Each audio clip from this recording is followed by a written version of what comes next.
Hello friends, my self Vaishnavi and हम एक theorem लेके आए हैं, यूनिकनेस ऑफ इन्वर्सेस। देखिए, अभी हमने कुछ टाइम पहले ही एक थ्योरम पढ़ी हुई थी जिसका नाम था यूनिकनेस ऑफ आइडेंटिटी। देखिए, उस थ्योरम को भी हम लोगों ने बहुत ही सिंपली तरीके से प्रूव भी किया था। देखिए फ्रेंड्स, ये जो थ्योरम है ये बीएससी थर्ड सेमेस्टर के इम्पॉर्टेंट टॉपिक में से एक है। ठीक है, ये एग्ज़ाम में बहुत बार आती है, इसलिए इसको आज हम लोग सॉल्व करेंगे। ठीक है, तो थ्योरम 2, इसका जो स्टेटमेंट है कि the inverse of each elements of a group is unique.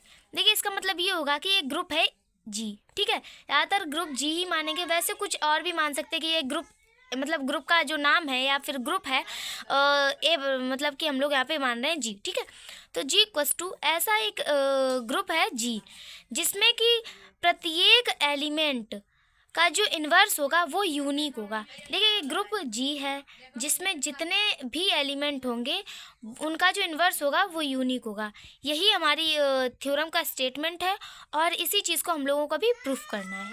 Okay, तो लेट्स स्टार्ट। प्रूफ करेंगे हम लोग बहुत ही सिंपल तरीके से, बहुत ही आसान है और आप लोग भी साथ साथ में लिख सकते हैं और एक दो बार इसको देखेंगे तो बहुत ही आसानी तरीके से आप लोगों को भी आने लगेगा कि कोई एक सेट है। मेरे साथ याद करने की कोशिश कीजिए कि कोई एक सेट है ग्रुप, कोई एक ग्रुप है जी।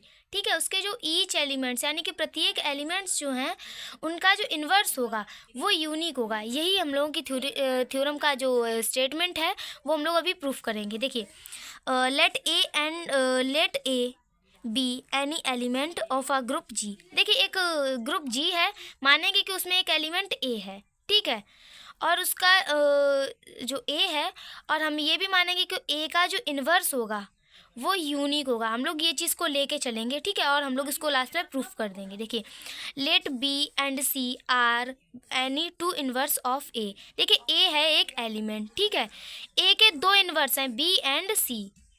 ए के दो इन्वर्स हैं बी एंड सी। ठीक है, तो बी और सी दो इन्वर्स हैं। ठीक है, ऐसे कि बी और ए लिख दिया इक्वस टू, ये आइडेंटिटी है ई इक्वस टू ए बी, कि बी ए और यहाँ पे इसका इन्वर्स किया ए बी, यहाँ पे वी ए का इन्वर्स किया ए बी। ठीक है, समझ रहे हो ना। फिर किया हमने सी ए का इन्वर्स क्या होगा ए सी।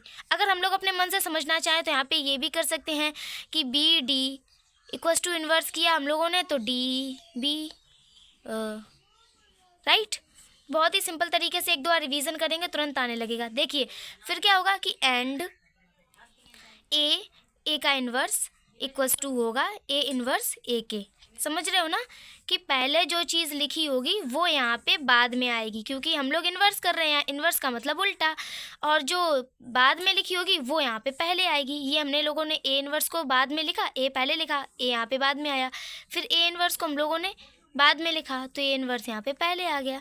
ठीक है, कि B have B A of C equals to v E. ठीक है, अब यहाँ पे क्या कर लेंगे कि बी ऑफ ए, ये सी को बाहर कर देंगे। ठीक है, ये ही दो लाइनों को याद करके हम लोग पूरी थ्योरम्स को लिख सकते हैं। देखिए, B of A C equals to B E, फिर करेंगे बी ऑफ ए और बाहर सी हो जाएगा इक्वस टू ई सी। जो बाहर होगा वही यहाँ पे लिखा जाएगा। ठीक है, ये सी के बराबर हो जाएगा। But in group the composition is associative. देखिए, ग्रुप की कुछ चार प्रॉपर्टीज़ होती हैं। कोई भी अगर सेट है, अगर वो इन चार प्रॉपर्टीज़ को फॉलो करता है तो हम लोग ये कहेंगे कि ये जो प्रॉपर्टी है या ये जो फंक्शन है ये हमारा ग्रुप का एलिमेंट हो गया। ठीक है, ये ग्रुप है। ठीक है, तो वैसे ही एक उसकी प्रॉपर्टीज़ होती है ग्रुप की, इसका नाम होता है एसोसिएटिव। देखिए कि जो दिया गया है ना ये सिस्टम, ये हमारे एसोसिएटिव प्रॉपर्टी को सेटिस्फाई करता है कि B of A C equals to B E के बराबर होगा। ठीक है, फिर बी ऑफ ए सी के बराबर होगा इक्वस टू ई सी, सी के बराबर होगा। ठीक है, फिर यहाँ पे क्या है, therefore B of A C equals to B of A C, hence B C के बराबर हो जाएगा। ठीक है, तो अभी हम लोगों ने इसका बताया था ना, इसका inverse B of C equals to बराबर हो जाएगा। ठीक है, थैंक यू।